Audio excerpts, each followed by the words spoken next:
perdu mon réflexe.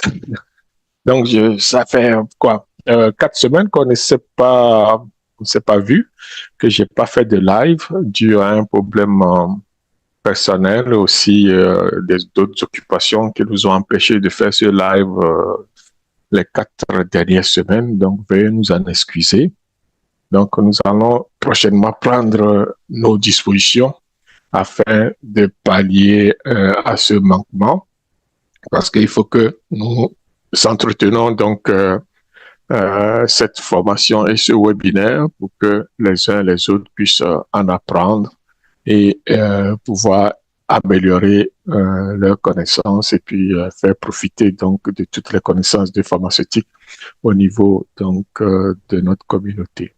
Donc, ceci dit, je crois qu'on est fin prêt et que nous pouvons commencer.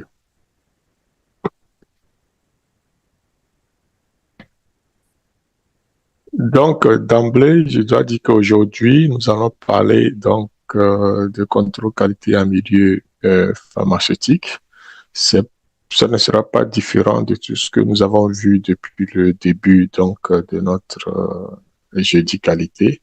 Mais aujourd'hui, spécifiquement, c'est un enjeu qui est une réalité au niveau donc de la production pharmaceutique. On ne peut pas faire de la production pharmaceutique sans, je dirais, tout le contrôle qualité nécessaire. D'ailleurs, dans les bonnes pratiques de fabrication, l'élément important qui va apparaître dans les bonnes pratiques de fabrication, c'est le contrôle, le contrôle de la fabrication, le contrôle qualité dont on parle souvent.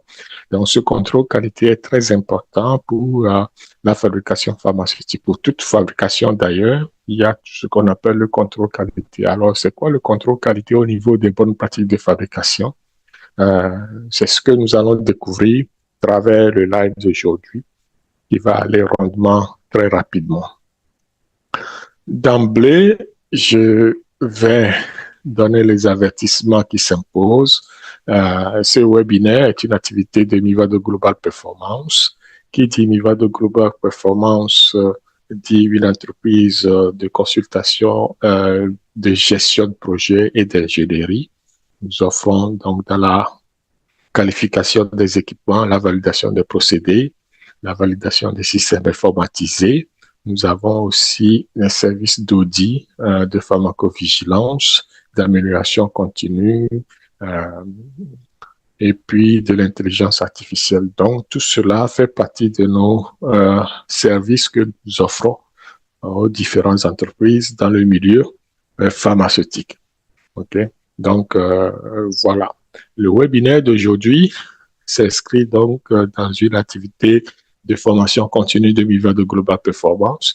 Et Mivado Global Performance détient le droit d'auteur sur le contenu et sur les diapos que nous vous proposons aujourd'hui. Sur ce, je vais vous laisser avec une petite vidéo qui va faire le résumé rapide de Mivado Global Performance.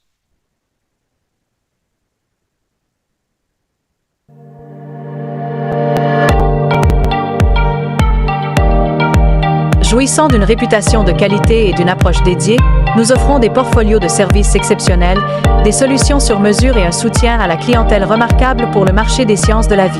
Contactez-nous dès aujourd'hui pour optimiser vos performances et atteindre l'excellence.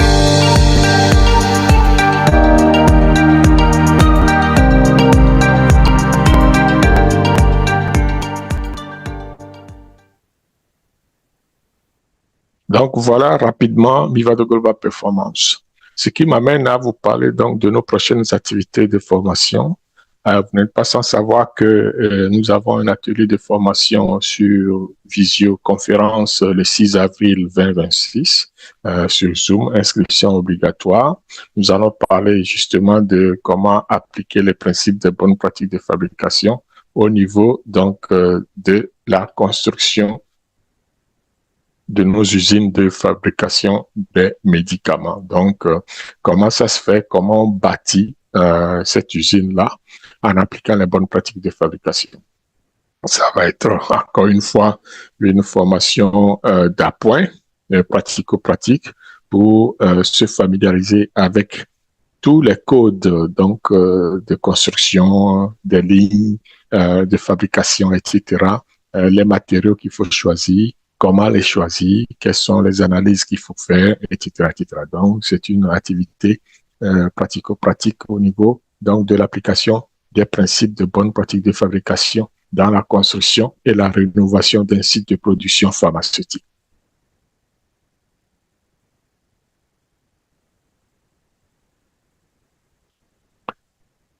Nous avons aussi une autre formation sur ce que nous appelons le Lean Six Sigma, ceinture jaune. Vous n'êtes pas ça savoir que le Lean Six Sigma, c'est une méthodologie, une approche qui permet de réduire le gaspillage et de réduire la variabilité au niveau des processus de fabrication.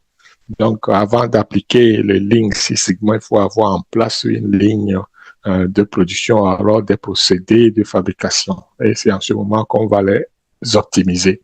Donc, cette approche comprend en général 4 ceintures. Ça commence par la ceinture blanche, c'est-à-dire l'initiation au Lean Six Sigma. Ensuite, il y a la certification qui est la ceinture jaune.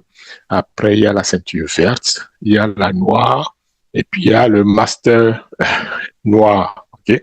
Donc, moi, je suis certifié Lean Six Sigma ceinture noire. Donc, cela veut dire que j'ai fait la blanche, j'ai fait la jaune, j'ai fait la verte et je suis maintenant à la noire. Donc, la prochaine et la dernière ceinture, c'est le Master Black Belt, comme on l'appelle.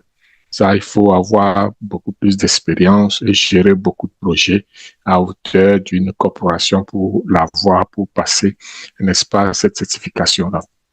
Donc, c'est une approche qui permet d'améliorer sa façon de faire, d'améliorer le procédé aussi, de réduire les risques et les variabilités qu'il peut avoir au niveau d'une opération, au niveau d'un procédé de fabrication, par exemple. Donc, c'est une formation qui aura lieu sur 2 jours, 7 et 8 avril, donc 2026, aussi sur visioconférence et inscription obligatoire.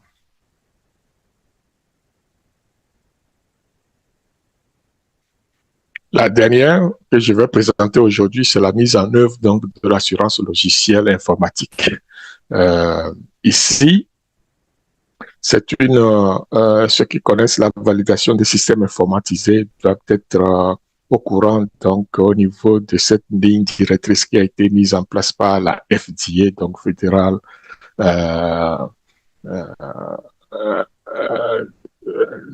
l'agence américaine donc de la régulation des drogues, donc Food and Drug Administration. Donc c'est un ajout aux lignes directrices qui font office donc de validation des systèmes informatisés. Donc la nouvelle approche que Santé Canada, pas Santé Canada, mais la FDA a mis en place, c'est l'assurance logicielle informatique. Donc, ceux qui sont intéressés peuvent s'inscrire aussi. Donc, ces 2 niveaux avancés, cela dit qu'il faut être familier avec le système traditionnel de validation des systèmes informatisés avant de passer donc à l'assurance logicielle informatique. Donc, ça va se passer le 8 avril aussi, donc de 8h30 à 4h de l'après-midi. Sur inscription obligatoire.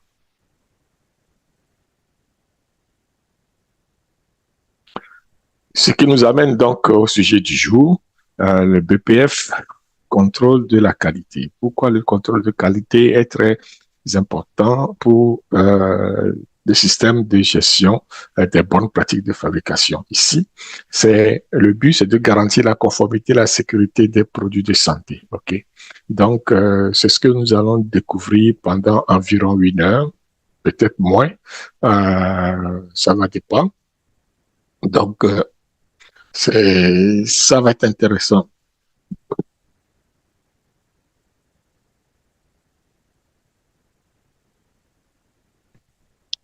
Donc, d'emblée, mon nom est Kossi Mollet, je suis chimiste, comme je viens de le dire, certifié Lean Six Sigma Black Belt, donc ceinture noire. Je suis aussi certifié Project Management Professional, responsable donc de Mivado Global Performance et aussi à mes actifs formateurs agréés, donc au niveau donc des entreprises. Avec moi, nous allons parcourir ce que c'est que le contrôle de qualité dans le milieu BPF et voir quels sont les tenants et les aboutissants donc de ce chapitre qui est consacré donc à la surveillance, à la conformité et à la sécurité des produits de santé naturelle. En somme, c'est l'essentiel, le gros du travail qui est fait au niveau des pharmaceutiques, c'est le contrôle de la qualité. Sans ce contrôle de qualité, les produits ne seront pas vendus sur le marché. Et il y a le contrôle de qualité, mais nous avons aussi la conformité, puisque le contrôle de qualité assure la conformité et la sécurité des produits. Donc, ça va ensemble. Notre premier volet, nous allons voir en quoi consiste le contrôle de qualité. Mais avant d'en arriver là, on va d'abord introduire ce que nous appelons le contrôle de qualité. Ensuite, nous allons parler donc du principe d'indépendance que ce département doit avoir vis-à-vis de la direction, vis-à-vis donc de la production. Vous allez vous comprendre bientôt pourquoi. Ensuite, nous allons parler de comment s'organise ce département et quelles sont les ressources dont on a besoin pour pouvoir faire ce genre de contrôle qualité. On va parler évidemment de la documentation et des spécifications parce que l'assurance qualité ou le contrôle qualité va jouer beaucoup sur ce que nous appelons la vérification des dossiers, la vérification des spécifications. Donc, on va le voir. Ensuite, on va parler donc de l'échantillonnage parce qu'on va faire de l'échantillonnage pour pouvoir vérifier si le produit est conforme ou pas. Nous allons parler donc des analyses. C'est aussi un volet important pour le contrôle qualité. Et donc, souvent, on a besoin d'un laboratoire avec des équipements dédiés ou appropriés qui vont faire des analyses ou des essais. Nous allons aussi voir la gestion la gestion des non-conformités ou alors des OOS, comme on aime l'appeler en anglais. OOS, c'est Out of Specification, donc la gestion des hors spécifications. Nous allons voir aussi des études de stabilité parce que l'étude de stabilité fait partie donc des bonnes pratiques de fabrication. Si vous vous souvenez, dans nos derniers lives de jeudi qualité, nous avons un live qui traite donc de la stabilité. Pour ceux qui se joignent à nous aujourd'hui et qui nous découvrent, donc vous pouvez aller consulter la rubrique ou la liste de distribution que nous avons sur YouTube, peut-être sur Facebook. Facebook n'est pas régulier, mais par contre sur YouTube, nous avons toutes nos lives qui sont là-bas, qui sont disponibles. Donc, vous pouvez retrouver à travers la liste donc le live consacré donc à la stabilité, le rôle dans la libération des lots, parce que les lots, une fois produits, il faut que ça soit relâché sur le marché, et c'est le Sécu et l'assurance qualité qui le font. Tantôt, je vais donner la différence entre contrôle qualité et l'assurance qualité. Pourquoi les deux sont interchangeables, mais ce sont des deux responsabilités différentes. Mais l'une n'empêche pas l'autre et vice-versa. Donc, les bonnes pratiques de laboratoire, c'est parce que le Sécu va travailler beaucoup au labo et on va terminer par une petite conclusion et perspective d'avenir. Donc, voilà le menu. Ça paraît énorme, mais c'est un sujet qu'on peut traiter peut-être sur une semaine, même un mois. Mais nous, on va condenser ça sur 1 heure parce que c'est le temps qu'il nous faut pour donner les bases donc de ce que les BPF introduit comme contrôle qualité au niveau de la production pharmaceutique.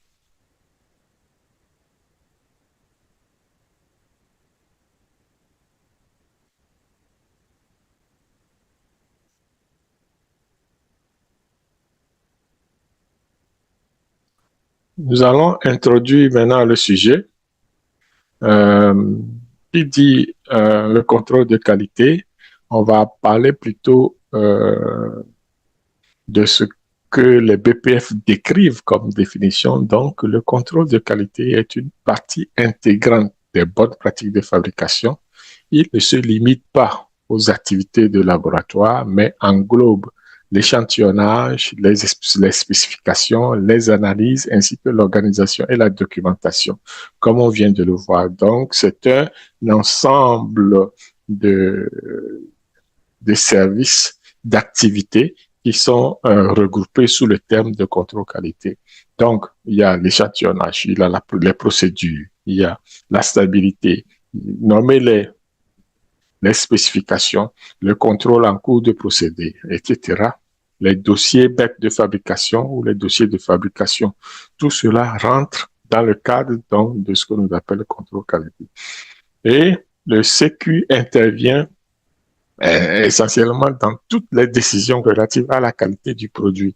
Il assure que les analyses nécessaires ont été effectuées et que les matériels ne sont pas libérés sans que leur qualité ne soit jugée satisfaisante. Donc, même pour la libération des lots, pour la relâche des matières premières, les matières premières qui vont servir à faire la fabrication, il faut que ces matières premières-là soient revues, documentées et déclarées satisfaites avant que les matériaux ou les matières premières ne soient introduites dans la production donc d'un produit pharmaceutique. Donc, toute l'usine de fabrication de produits pharmaceutiques est sous la gouverne donc du contrôle qualité. Vous voyez, donc dans les BPF en tant que tel, il n'y a pas, à part une introduction au début, ça dépend des BPF, puisque on a vu tantôt ici aussi dans nos live qualité que nous avons plusieurs bonnes pratiques de fabrication, mais avec une seule approche de bonnes pratiques de fabrication. Je m'explique. Chaque entité gouvernementale, c'est-à-dire que ce soit la zone UEMOA, que ce soit l'Asie ou la Chine, que ce soit les Européens, que ce soit le Canada, que ce soit les États-Unis, toutes ces agences-là ont des bonnes pratiques de fabrication. Même l'OMS a ses bonnes pratiques de fabrication, mais le fil conducteur des bonnes pratiques de fabrication reste le même. C'est le même fil conducteur. C'est la sécurité des patients, c'est la qualité du produit, etc. Donc, ça reste quand même sur le plan basique les mêmes approches. Okay? Donc, dans toutes ces bonnes pratiques de fabrication, on va assurer la qualité du produit conformément à l'autorisation du mise à marché. Okay? Donc, cette façon de faire est sous la gouverne donc du contrôle qualité. L'assurance qualité, c'est un ensemble donc d'éléments qui va chapeauter tout cela. Donc, souvent on dit le contrôle qualité va se dédier au produit et l'assurance qualité va surtout gérer le système, okay? Le système de qualité de l'entreprise.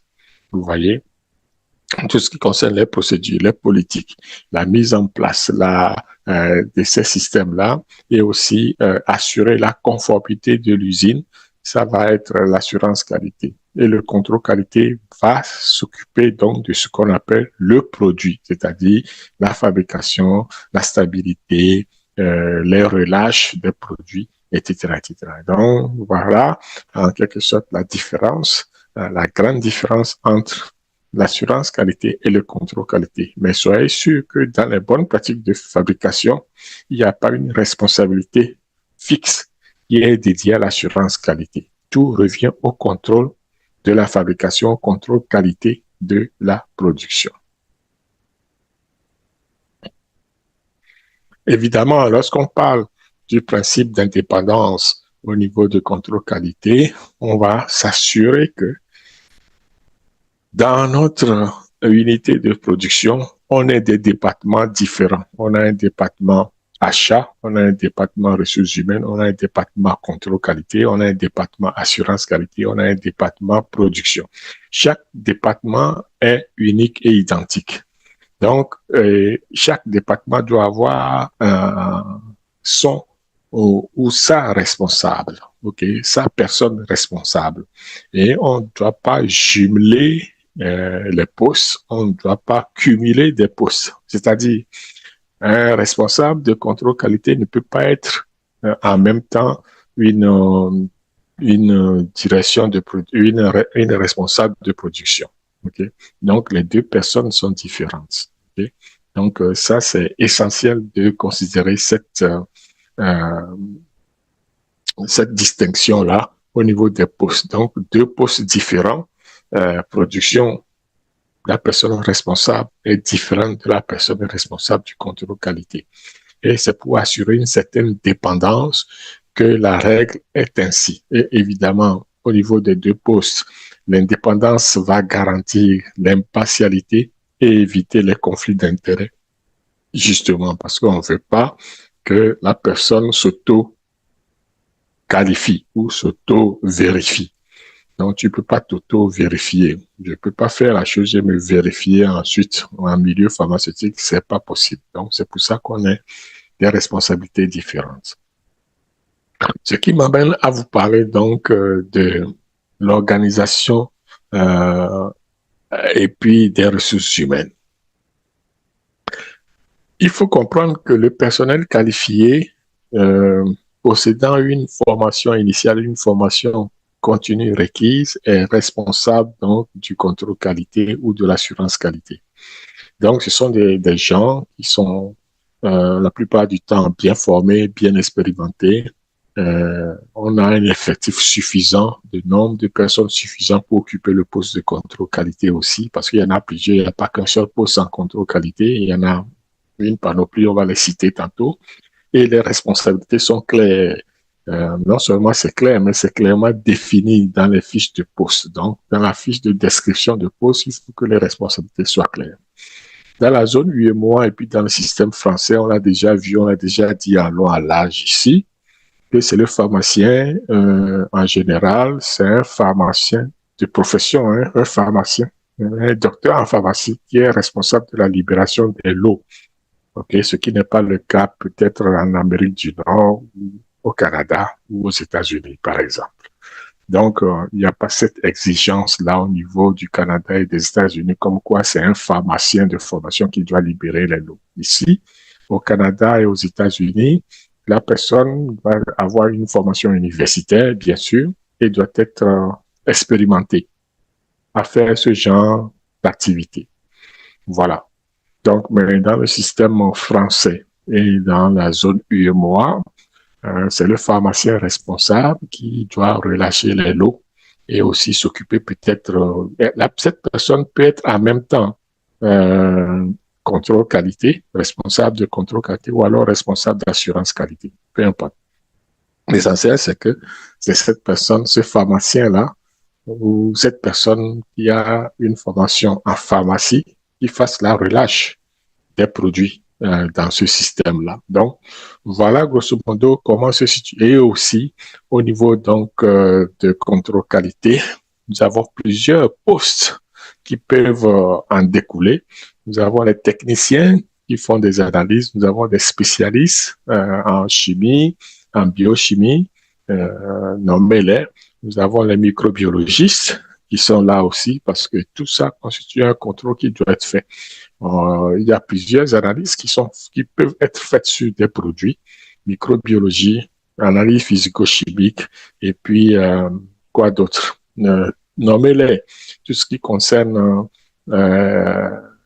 les toxines ou alors les métaux lourds, etc. Donc, il y a toute une panoplie d'analyses qui existe et on a besoin donc des techniciens de labo ou alors des spécialistes en chimie, en biochimie pour faire ce genre d'activité. Donc, il y a ceux qui font les échantillonnages, il y a ceux qui font les analyses sur HPLC, il y en a qui font des analyses, je dirais, sur les GC. Donc, il y a plein d'équipements de labo dont on a besoin donc des spécialistes pour pouvoir les rouler. Et il faut être formé pour pouvoir travailler sur ces équipements de labo-là. Donc, il y a plein de choses que l'on peut faire au niveau dans un laboratoire donc de fabrication pharmaceutique. Et lorsqu'on parle donc de l'organisation dans une structure donc type pharmaceutique, on va voir que nous avons les installations. Donc, il faut installer le labo. Le labo, c'est un bâtiment en soi. Ça prend tout le système de ventilation, ça prend les équipements. Donc, c'est tout un bâtiment en soi. Ça peut occuper peut-être une bonne surface donc de votre unité de fabrication et les zones sont séparées aussi. On ne doit pas se piler sur les pieds. Par exemple, si on travaille avec on travaille en chimie, la zone de chimie doit être séparée donc de la zone de microbiologie.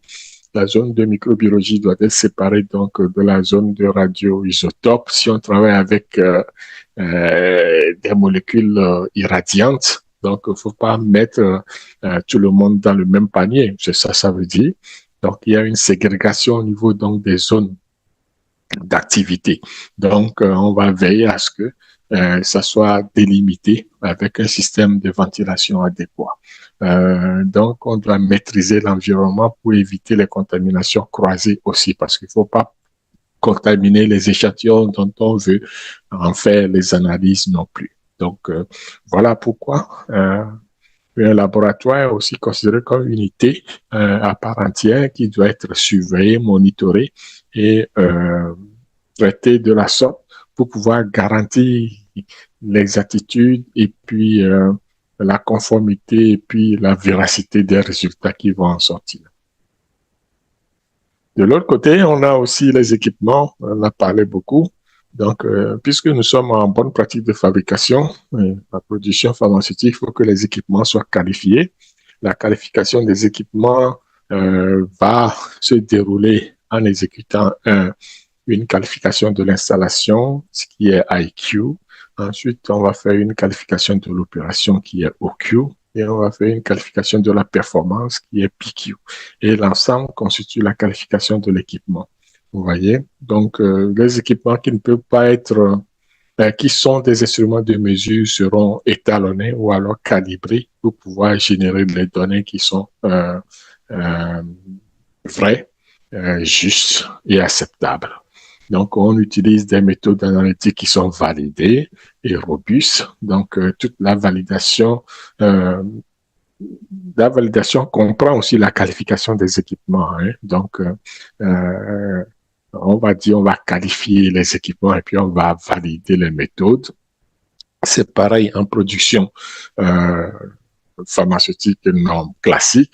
On va qualifier les équipements de production, mais on va valider le procédé de fabrication. Vous voyez, c'est comme ça que la terminologie se présente. Donc, au niveau des équipements, on va faire une gestion rigoureuse des réactifs, des étalons et des milieux de culture. On vient de le dire, il y a plusieurs activités qui se déroulent donc dans une unité de fabrication par rapport au laboratoire. C'est pas parce que on fait la compression donc de l'aspirine que d'office l'aspirine part de la production et va sur les tablettes. Non, l'aspirine qui a été fabriquée passe d'abord par le laboratoire et on fait une panoplie d'analyses.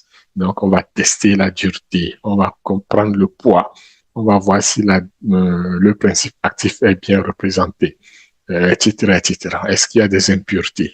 Tout cela est vérifié avant que le produit ne soit relâché sur le marché. Donc, c'est un travail énorme qui se fait à ce niveau aussi de laboratoire pour pouvoir libérer les produits et s'assurer ou alors garantir la sécurité et l'innocuité du médicament vis-à-vis des patients. C'est très, très important. D'ailleurs, c'est ça qui fait la production pharmaceutique. Ensuite, il y a la documentation, les spécifications. On l'a vu tantôt. On ne peut pas travailler sans les spécifications dans un laboratoire, puisque quand on fait les analyses, on va comparer nos résultats d'analyse par rapport aux spécifications qui sont déjà établies. C'est pour ça que la plupart aux États-Unis ou alors en Europe, en Chine, on a ce que nous appelons la pharmacopée européenne, la pharmacopée américaine qui est l'USP, la pharmacopée africaine qui est en voie d'être établie, etc. Donc, ce sont des gros bouquins qui décrivent les monographies de chaque produit ou de chaque matière. Donc là, on a parce qu'on connaît les produits, on connaît les matières, on a décrit toutes leurs spécifications dans ces documents-là. Donc, normalement, tout le monde y a accès parce que c'est standardisé, vous voyez. Donc, la définition précise des critères d'acceptation pour les matières premières, les articles de conditionnement et les produits finis sont décrites dans une spécification. Okay? Et tu ne peux pas faire une production pharmaceutique sans avoir des spécifications pour ton produit, pour tes matériaux, etc. Ça n'existe pas. Donc, obligatoirement, chaque produit, chaque matière doit avoir sa spécification et les analyses se font en fonction donc des spécifications. Donc, elles constituent un référentiel de conformité, ces spécifications-là.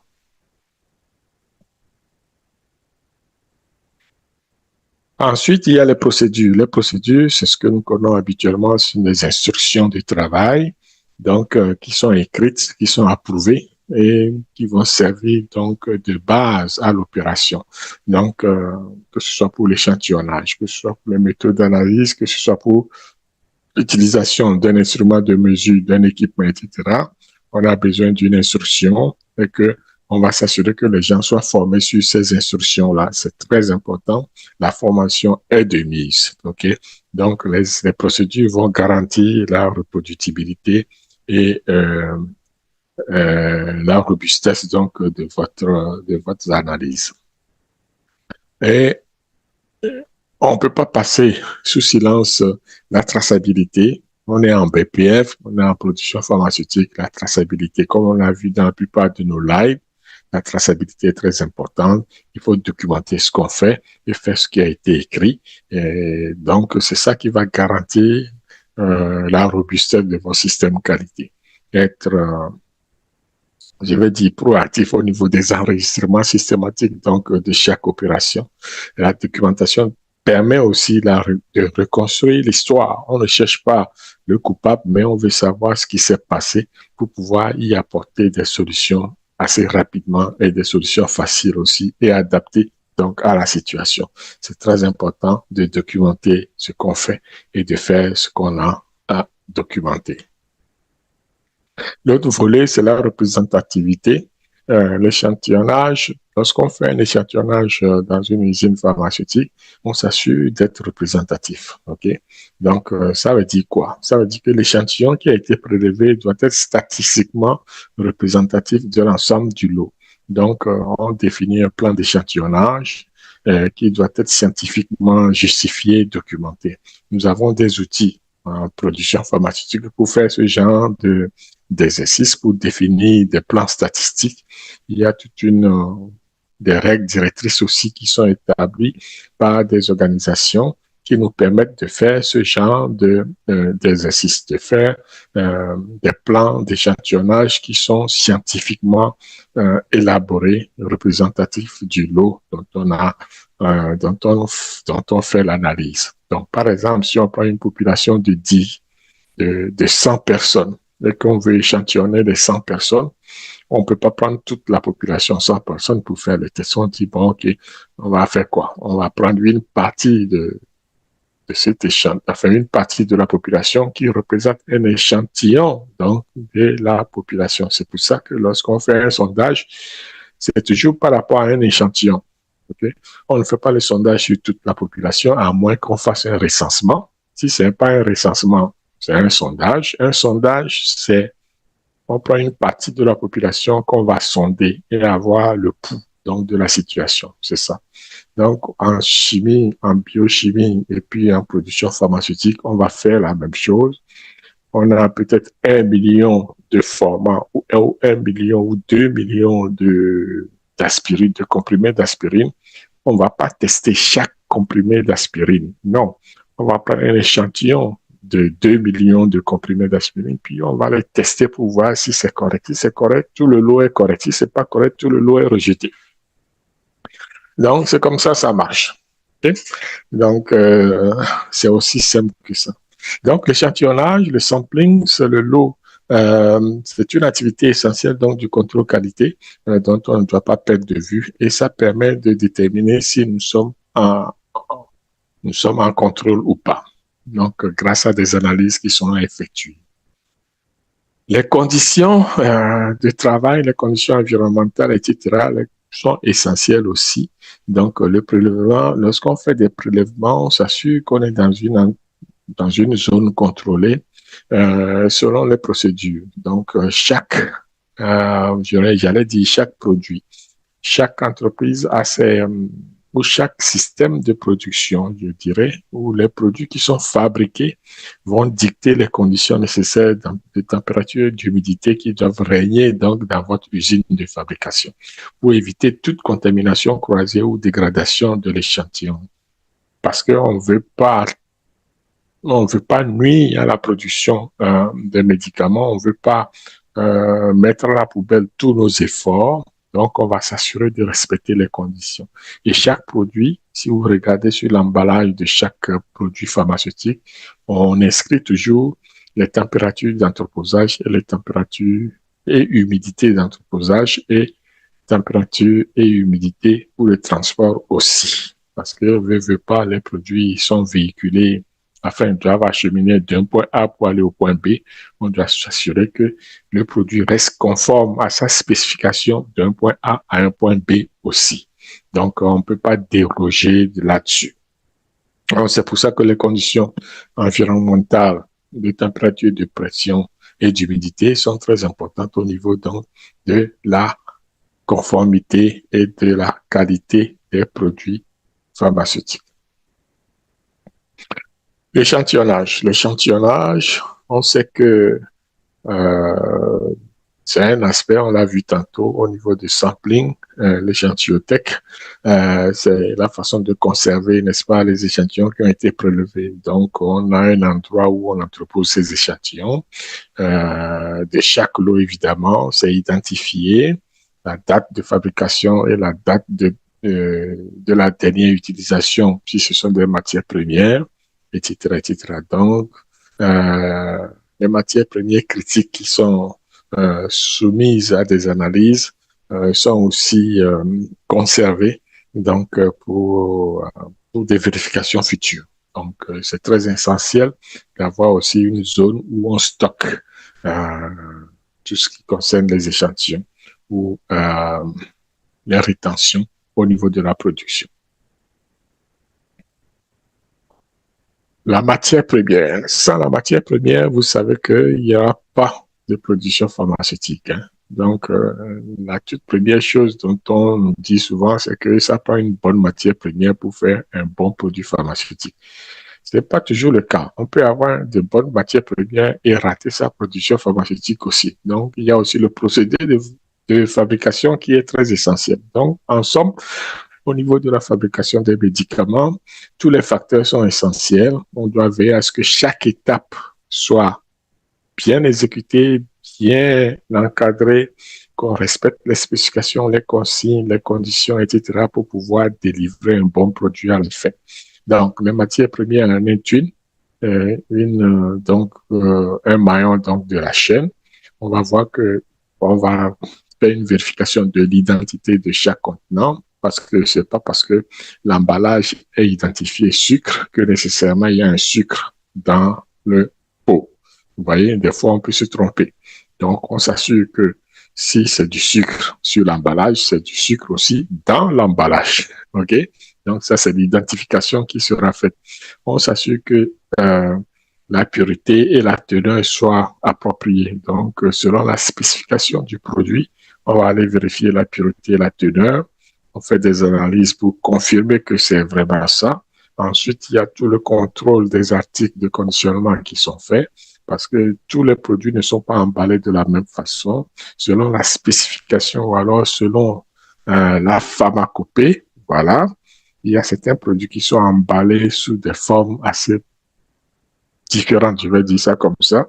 Et donc, nous devons veiller à ce que chaque emballage ou chaque produit rencontre son emballage finalement. Donc, ça se fait, c'est le rôle donc du contrôle qualité de veiller à ce que la matière première arrive sur le site de façon conforme et de façon adéquate. Donc, tout cela fait partie donc du rôle du contrôle qualité. Ensuite, lorsqu'on fait la production pharmaceutique, il y a ce qu'on appelle les produits en cours. Donc, lorsque on fait la fabrication, j'avais déjà parlé, on a dit que ça prend des contrôles en cours de procédé. Ça, c'est contrôle en cours de fabrication IPC pour valider les étapes. Donc, à chaque étape, par exemple, si tu fais un mélange, tu dois contrôler que le mélange est bien fait, homogène et que ça se passe bien. Il y a un contrôle qui se fait pour s'assurer que c'est bien fait et qu'on est conforme. Donc, tous ces petits contrôles au moment de la fabrication du produit, c'est ça qu'on appelle contrôle en cours de fabrication, IPC. Okay? Donc, c'est une surveillance, en d'autres termes, de l'opération, de la fabrication du médicament. De l'autre côté, on a aussi une surveillance au niveau de l'environnement. Donc, on s'assure que si on doit faire une production à, je dirais, à 25 degrés et à 60% d'humidité, il faut que dans la salle de production, qu'on ait en tout temps 25 degrés et 60% d'humidité. C'est ça, ça veut dire. Donc, ce qui va garantir un produit conforme. Et aussi, on va valider ce que nous appelons nos procédés. Et ce procédé qui, ma foi, passe par une vérification de qualification, c'est-à-dire la qualification des équipements, puis après la validation du procédé, le PPQ qu'on nomme souvent. Donc, tous ces éléments sont confirmés, validés par le contrôle qualité ou alors l'assurance qualité. Et dans la plupart des entreprises, nous allons voir différentes classifications des départements. On va voir les départements de contrôle qualité, département d'assurance qualité, département de validation. Des fois, on a la validation qui fait partie de l'assurance qualité. Des fois, on a un département donc d'opérations techniques ou de services techniques et la validation va relever des services techniques. Des fois, il y a un département de sciences de la fabrication, technologie, sciences et technologie de la fabrication, donc MSNT, Manufacturing Science and Technology. Donc, des fois, la validation des procédés va aller là. Donc, ça dépend de la structure organisationnelle de l'entreprise. Il n'y a pas de loi dite pour ce genre d'organisation. Donc, chaque entreprise va essayer de faire selon ce qu'elle comprend, selon ce qui lui convient le mieux. OK? Donc, c'est comme ça que la structure organisationnelle va se faire. Ensuite, le produit fini. Quand on parle de produit fini, c'est la vérification de la conformité totale aux spécifications. On va faire des essais de libération. Donc, tout ce qui, si c'est une tablette, j'allais dire, si c'est un comprimé, on va faire la dissolution, on va faire l'uniformité de masse, on va faire l'uniformité de dosage, on va faire le hardness, c'est-à-dire la dureté, le poids des fois, donc la variation de poids, etc., etc. Donc, toutes ces analyses-là vont confirmer la spécification donc de votre produit vis-à-vis de la monographie, puisque tout part de la monographie finalement. Ensuite, il y a l'examen final de conditionnement et de l'étiquetage.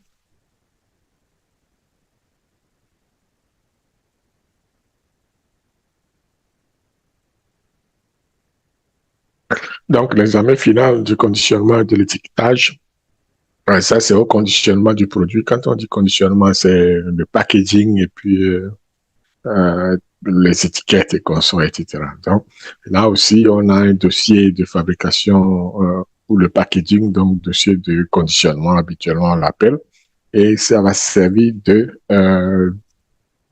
tracer tout ce qu'on a à faire au niveau du conditionnement et puis on vérifie l'exactitude des activités. Donc, au produit fini, quand on dit produit fini, comme son nom l'indique, c'est que le produit est prêt à être vendu sur les tablettes. Et c'est le pharmacien dans le système francophone qui va faire la relâche.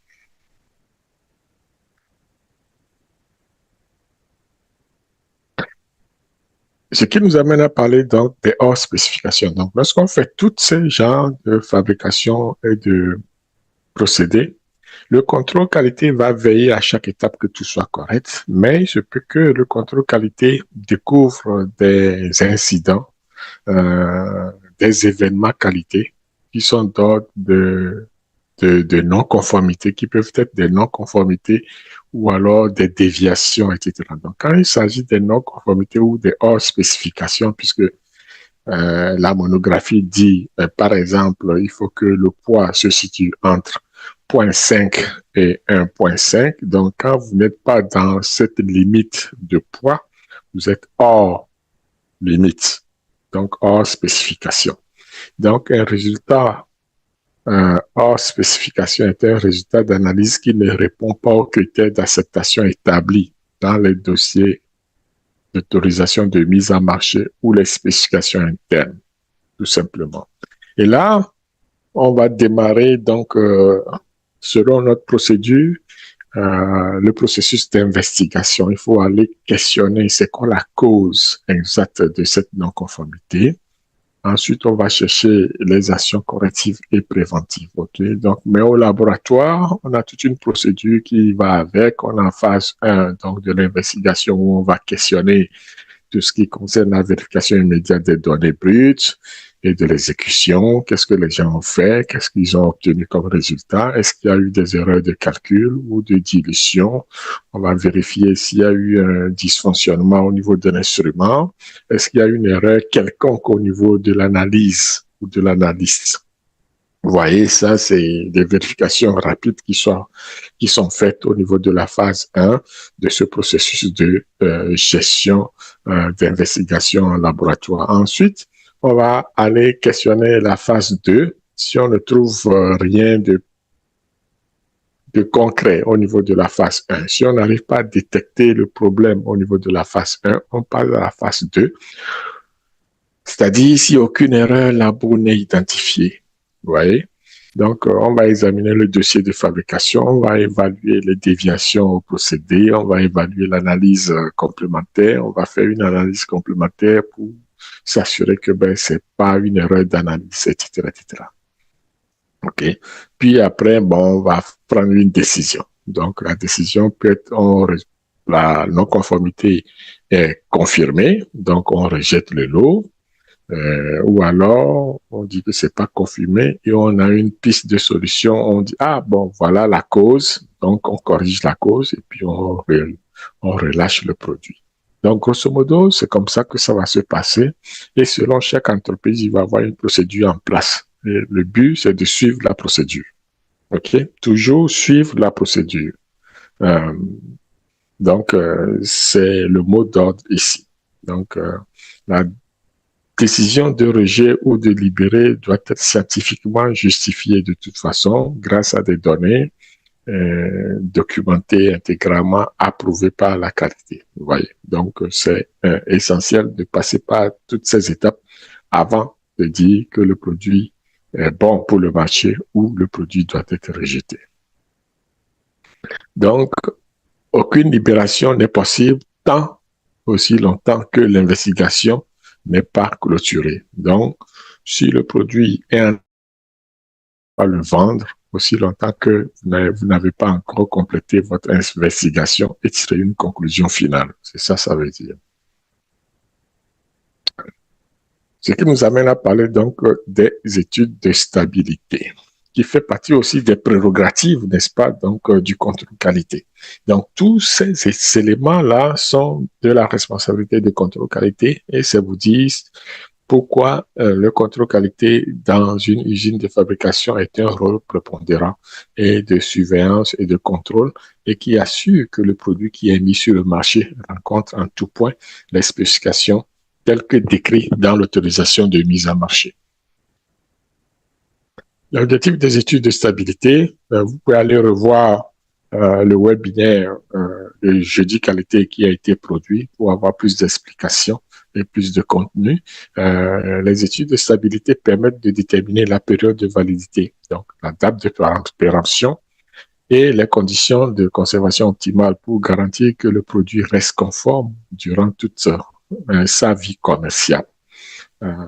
C'est important parce que on met un produit sur le marché, que ça soit toujours conforme pendant un certain temps. Donc, même pour les produits alimentaires, c'est pareil. Hein. Donc, c'est un programme établi qui est écrit, qui est mis en place par l'entreprise ou l'unité de fabrication. Et c'est toujours en continu. Hein. Donc, c'est un programme de stabilité en continu, ongoing, ça veut dire, doit être mis en place pour surveiller les lots commerciaux et confirmer que le profil de stabilité reste identique à celui établi lors de l'autorisation de mise en marché. Vous voyez? Donc, chaque année, il y a un lot de ce produit-là qui doit être mis en stabilité. C'est pour suivre de façon continue que on respecte notre parole qui a été donnée au niveau lorsqu'on a eu la licence pour la commercialisation du produit. C'est ça, ça veut dire. Donc, c'est essentiel de le faire. Manquer à faire un programme de stabilité continue veut dire que vous êtes peut-être candidat à être sanctionné par les agences de réglementation. Donc, c'est important de tenir ce programme-là à jour et de veiller à ce que ça soit fait régulièrement. Donc, c'est très important pour la conformité du produit. Donc, quelques paramètres critiques ici pour étayer cela. Donc, il faut absolument partir d'un protocole. D'abord, ça prend le programme. Ensuite, ça nous prend un protocole écrit et approuvé avant le début des essais, donc de stabilité. On s'entend bien. Ça prend des tests réguliers sur les paramètres physiques, chimiques et microbiologiques. En d'autres termes, tout ce qu'on a décrit comme spécification pour le produit doit être pour la plupart répété là-bas. Vous pouvez faire une analyse de risque pour réduire le nombre de paramètres à tester parce que tout n'est pas obligatoire et critique. Donc, on va se contacter sur les paramètres critiques, les attributs de qualité du produit, okay, qui vont indiquer une détérioration du produit selon le temps. Donc, on va focaliser là-dessus. Et aussi, on cherche des impuretés ou alors les produits de dégradation par exemple, d'un composé chimique qui fait partie de la constitution ou de la fabrication du produit. Donc, nous s'assurer que on ait toujours un produit conforme à la fin du temps réglementé. Ouais. Donc, l'utilisation d'une enceinte climatique qualifiée et monitorée, ça prend une chambre de stabilité en d'autres termes. Si on dit on veut faire nos études dans des conditions environnementales de 25 degrés et de 60% d'humidité, il faut qu'on garde notre enceinte sous ces conditions-là durant toute la durée donc de la stabilité. C'est ça, ça veut dire. Donc, ça prend une évaluation rigoureuse et tout résultat hors spec ou hors tendance. Normalement, la plupart des pharmaceutiques ou des entités qui font des études de stabilité vont se référer à la norme ICH. OK? Donc, International Conference for Harmonization, je crois que c'est je sais plus là, Q8 ou R1, Q1, quelque chose de ce genre. Donc, c'est à vérifier. Donc, c'est cette norme-là que la plupart vont suivre pour faire la stabilité de leurs produits.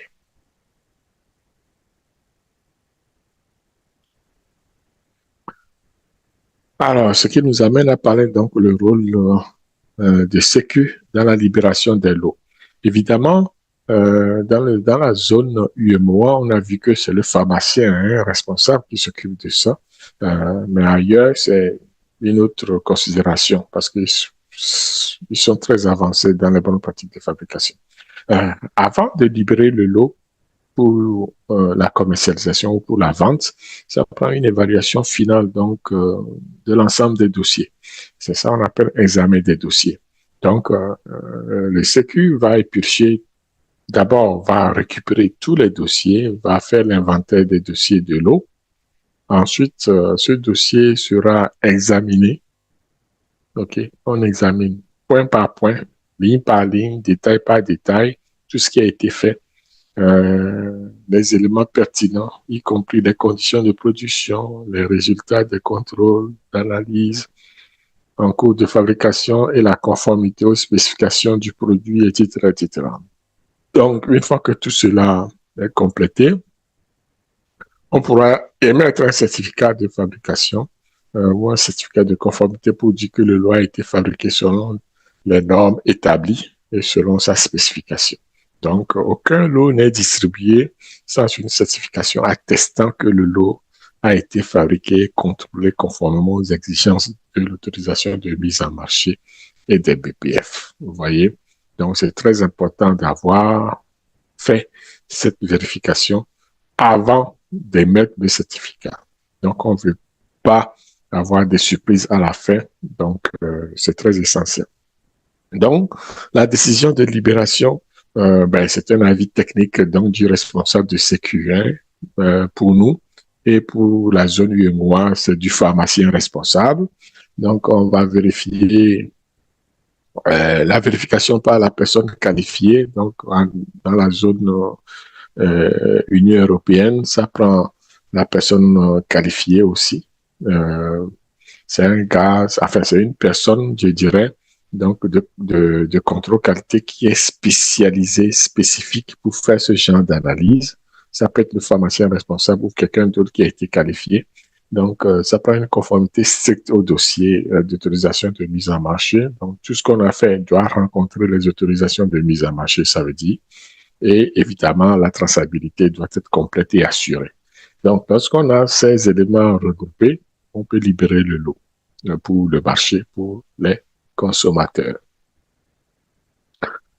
Alors, dans tout ça, on va, comme le CQ travaille généralement dans le laboratoire, donc on va s'assurer d'avoir en place des bonnes pratiques de laboratoire. Ça existe déjà, mais pour les études cliniques et consorts, à notre petite échelle, nous pouvons aussi mettre en place une bonne pratique de laboratoire. C'est pas tellement différent des bonnes pratiques de fabrication, mais sauf qu'au lieu de parler de fabrication, on va parler de laboratoire. Quels sont les gestes à poser, la façon de se tenir, la façon de manipuler les instruments, la façon de manipuler les échantillons, de documenter tout cela. Donc, c'est ça qui va faire partie donc des bonnes pratiques de laboratoire. Donc, on va parler de l'ordre et de propriété, je dirais, rigoureux des paillages, du stockage, la gestion stricte des flux de personnel et de matériel. On va parler du respect des règles d'hygiène et de sécurité, donc, au laboratoire. Tout ça, on connaît ça, mais pour la fabrication. Maintenant, on applique la même chose, mais pour le laboratoire. Évidemment, pour la fabrication, on va faire la validation, etc., la qualification des équipements. Et pour le laboratoire aussi, on va documenter les preuves que les méthodes analytiques sont adaptées et sont conformes à l'usage prévu. On va faire la vérification de la linéarité des précisions et spécificité de la méthode. On va faire une réévaluation périodique donc de la robustesse de notre méthode. Donc, les équipements sont qualifiés, etc., etc. Donc, tout cela ressemble étrangement à ce que nous avons connu déjà pour les bonnes pratiques de fabrication. Et aussi, puisque au laboratoire, au niveau des analyses, on va utiliser des réactifs, il y a toute une bonne pratique de fabrication qui sont liées aux réactifs aussi. Donc, gestion stricte de la péremption et de l'étiquetage donc des solutions. On va parler donc de la traçabilité des étalons. On va parler des milieux de culture, les conditions de stockage conformes aux spécifications, etc., etc. Donc, tous ces éléments font partie intégrante donc de la manipulation qu'on fait donc au niveau du laboratoire. Donc tout cela est documenté. On a des procédures qui sont écrites pour pallier donc au manquement donc du système. Donc l'essentiel c'est de suivre la procédure et de faire en sorte qu'on exécute de façon correcte donc ce qu'on a écrit et que tout ce qu'on fait soit documenté.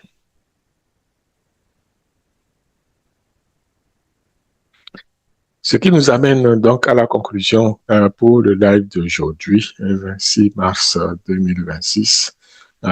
Comprendre que le CQ, le contrôle qualité, est l'ultime barrière garantissant la sécurité des patients. Ça, s'il y a une chose qu'on doit retenir, c'est ça. Donc, le CQ, c'est le gardien de la conformité. Okay? Tout peut arriver dans l'usine si le CQ ne donne pas le go pour la mise en vente, le produit ne sera pas vendu. En d'autres termes, c'est ça. Je vais tourner ça autrement.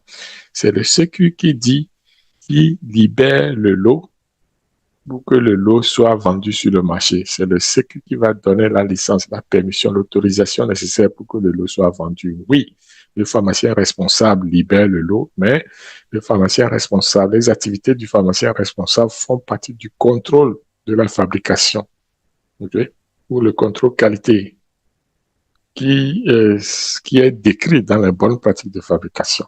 Okay? Donc, le pharmacien a juste une autorité, une infime autorité, enfin, une partie de la responsabilité de ce que j'allais dire pour la relâche. Donc, sa responsabilité, c'est de relâcher. Mais avant de relâcher, il faut que le contrôle qualité s'assure que toute la documentation soit correcte avant de faire la relâche.